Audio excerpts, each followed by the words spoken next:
The funny thing about his name is that it is bold, while he is or used to be the fastest man on earth.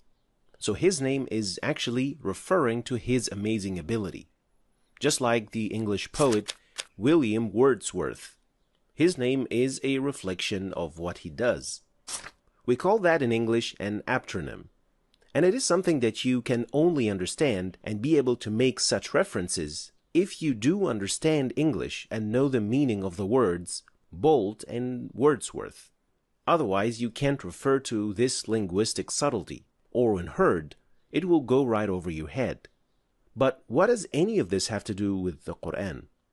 Well, one of the biggest claims against the Quran is that it was authored by Prophet Muhammad, peace and blessings be upon him, since he was the one dictating his companions. But surprisingly, the Quran contains some subtle clues and aptronym-like references to other languages that the Prophet, peace and blessings be upon him, could not have possibly known himself, proving in an interesting way the divinity of this book and emphasizing the linguistic marvel of the Quran. To understand more what I mean, let's look at this first example. At the beginning of Surah Maryam, Allah mentions Prophet Zakaria.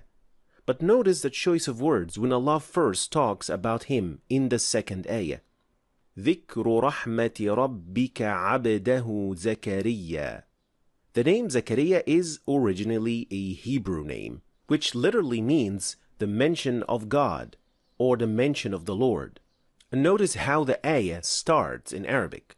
ذِكْرُ رَحْمَةِ رَبِّكَ, which provides an incredible reference to the meaning of the name Zakaria in Hebrew, but delivering it in Arabic, producing a satisfying symmetry to the ayah.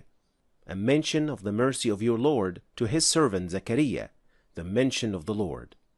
If you think this is far-fetched or a bit too constrained, let us check another example. This ayah speaks of Ibrahim's wife, when she received the news of having Ishaq. But take a good look at the choice of words here. وَامْرَأَتُهُ قَائِمَةٌ فَضَحِكَتْ. The word ضحكت means laughed. Do you know how many times this word was used in the Quran? Well, it was chosen to be used in the Quran only once, in this very ayah, when she received the news of having Ishaq. Now, the name Ishaq in Hebrew is Yitzchak, which literally means to laugh.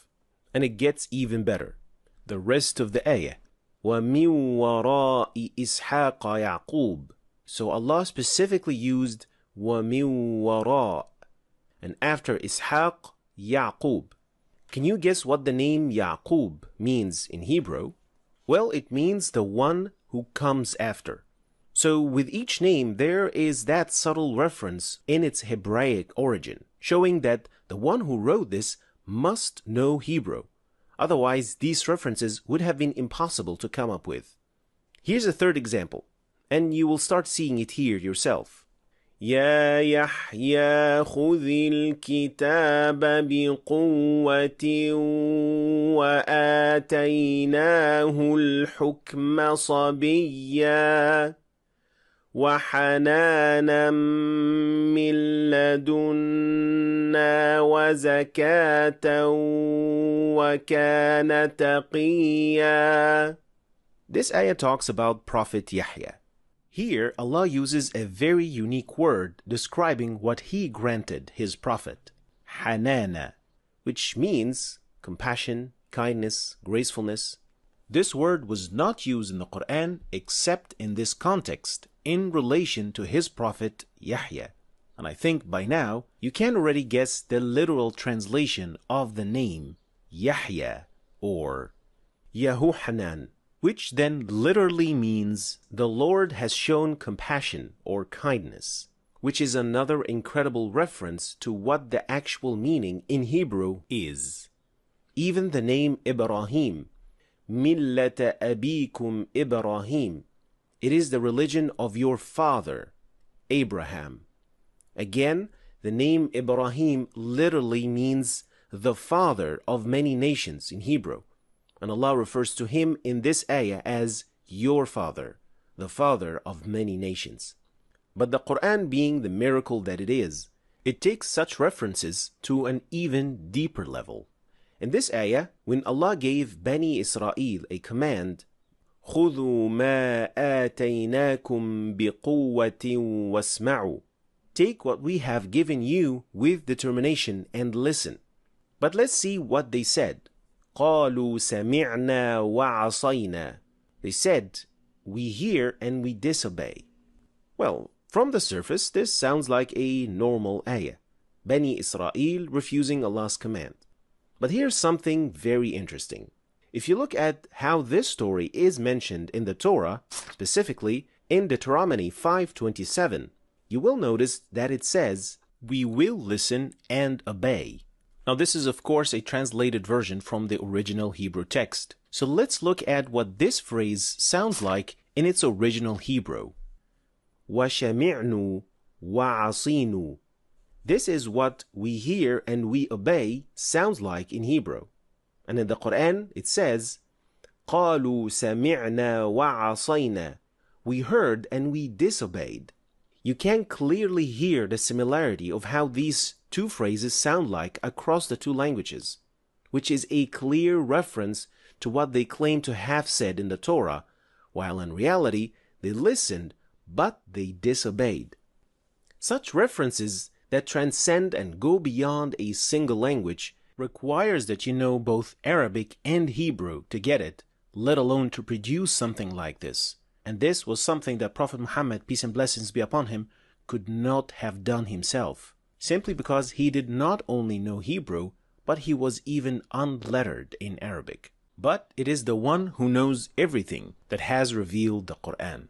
And while such subtleties may have not been this clear to the Arabs, since they were more challenging to Bani Israel, there were other types of linguistic and stylistic subtleties that can be seen and noticed by the Arabs, like a portion of this ayah whose meaning reflects how it can actually be read.